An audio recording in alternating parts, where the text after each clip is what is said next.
L'intelligence artificielle transforme progressivement le monde du travail et de la formation.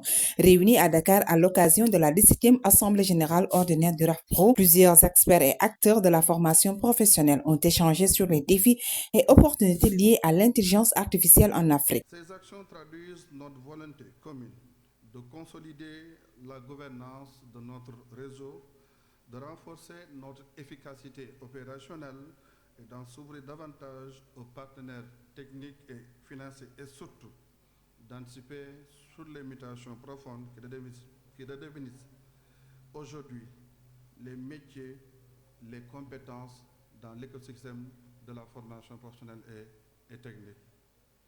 L'IA n'est pas seulement un outil technologique.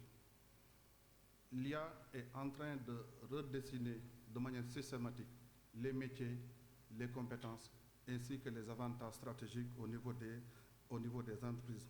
Mesdames et messieurs, vous l'avez compris, l'un des temps forts de cette rencontre sera sans doute la poursuite de notre réflexion autour de l'intelligence artificielle.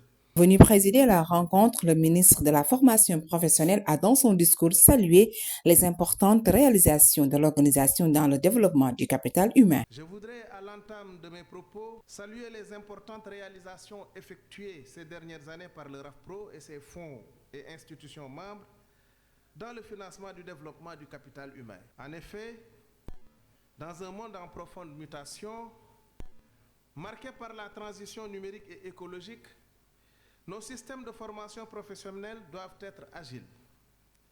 Le RAFPRO est l'outil privilégié de cette agilité.